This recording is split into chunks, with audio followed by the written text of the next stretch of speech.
Hey everyone, Sheila here from Lifewithpets. So from the title, you're probably wondering what on earth is going on that we have now made the decision not to breed our betta fish for the time being.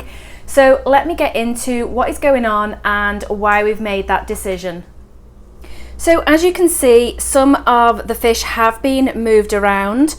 Jasmine is now sharing this divided tank with Peaches, and Peaches was in the 20-gallon long, and finally Belfin, who was in this tank, and that's our goldfish, he is no longer in here and he's now in the 20-gallon long, and I will be doing a video on that and what the tank looks like in the next week or so. So we've got Jasmine on this side and Peaches on this side, and these are the two females that we plan on breeding, and we still do plan on breeding them. So this is not to say that we're not going to breed at all. However, we've been having some issues, and so we've decided just to push it back a little. I was planning on breeding at the beginning of next month. However, I've decided that I am going to push it back about 3, maybe 4 months, and I'm going to get into why we've decided to do that. So for those of you that have seen our recent video, you will know that we were having some issues with Jasmine eating, and it turned out that she was eating grindle worms only. And so now we've got those. She has actually started to put on some weight, so that is really good to see. You can see her colour has changed an awful lot as well. Peaches is doing really well, and we hope in the future to be able to breed her. I wish the camera would get the colouring better. Unfortunately, when they go lower down, sometimes it doesn't pick it up, but she is absolutely gorgeous. She is nice and chunky, and she is ready to breed at this point. But like I say, we have decided not to, just for a few more months. So let's go take a look at Dad, and he is the one that's causing us the issues and the one that's made us decide that for the time being we're not going to be able to breed. So as many of you know that saw the previous video a few weeks back, we've had an issue with Bandit who developed Popeye, and we took care of that Popeye. He did actually have it many weeks before you guys saw that video, because I did want to make sure that he was completely cured from it before doing a video on how to cure Popeye. And he has been very well since. However, he has developed what appear to be sort of lumps down his side, and I don't know, I think it's internal, it's not external. The other side is worse. When you sort of see him from a top view, then what is now his left side as you're looking at him is like really sticking out really badly. He's actually been on a fast, would you believe, for the last I think 3 days. He hasn't eaten, and as you can see, he looks absolutely huge.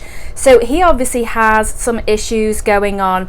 He's also sort of got a little growth on the top of his head as well. So we've decided that he is not going to be a good option to breed, which is so sad because he's absolutely gorgeous.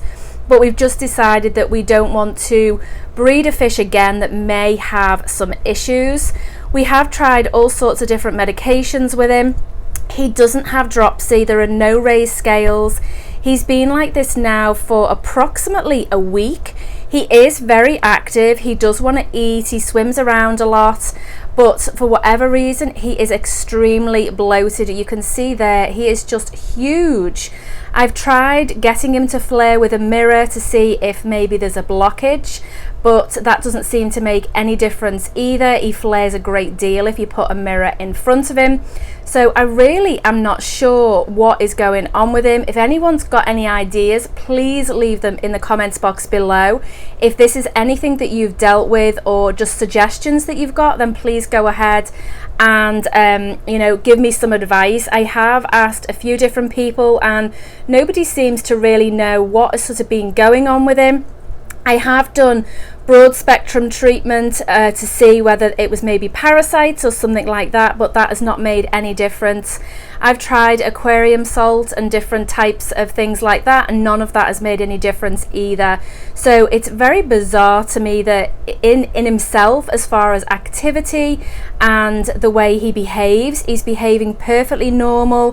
He wants to eat, but right now I am trying just to fast to see whether that will maybe just take care of, if he has got a blockage, then that maybe will help him sort of get rid of it by not keep feeding him.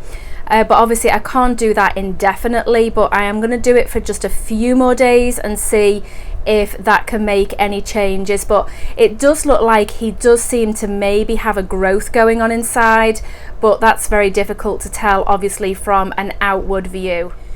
Theo on the other side is perfectly normal, and there doesn't seem to be any issue with him whatsoever. It is just Bandit, so we're not quite sure what is going on. So like I say, if you guys have got any suggestions, then please go ahead and leave them in the comments box below. I've never dealt with anything like this before. I've never had a beta fish that has been constipated or potentially has. I've never had one that's had swim bladder issues or anything like that, so this is very new to me. However, I do think it is more than that, because we don't overfeed our fish. We do feed a very varied diet, and it is predominantly live foods and frozen foods, and so I don't think it is anything to do with his diet at all. All of the fish are fed the same thing. I think there's obviously something going on. I did wonder whether it was maybe bacterial, and there's something with that, but he's been through several treatments and it doesn't seem to have made any difference whatsoever. So this is why we've decided that we just cannot breed him again. I just think that it wouldn't be very wise to do so. Now, his daughter Peaches is extremely healthy, and as far as I'm aware, the betas that we have already sold from this original spawn are okay. I do get pictures from time to time of people that have sent them, and there don't seem to be any issues with them as yet anyway. I don't know whether you guys can see that, and you see the Anubias at the back has got a flower on. Just right there. I'll have to try and get that when it opens. That is so neat. You don't see that very often. So we're going to be on the lookout for another male. We have actually had an offer of another one, and I do think that we're going to go ahead with that. Like I say, we are going to wait just a few more months before we decide to breed. We do have a lot sort of going on over the summer, so we've decided that this will be a good time to maybe just take a bit of a break and a step back from breeding and all the work that goes into that. So we are going to be getting another male, maybe even two, so make sure you stay tuned for that, and hopefully we can then go ahead and maybe do some breeding in a few months from now. Alright guys, that's it for this video. Thanks so much for watching. Again, if you've got any ideas on how to help this little guy, then go ahead, leave them in the comments box below. If you're not subscribed to this channel, then go ahead and do so if you want to see more videos, maybe not quite like this one, but to do with fish keeping and particularly beta fish care in general. And if you haven't got that notification bell on and you want to know when we upload, then go ahead and hit that as well. Alright guys, thanks for watching, and we'll see you next time.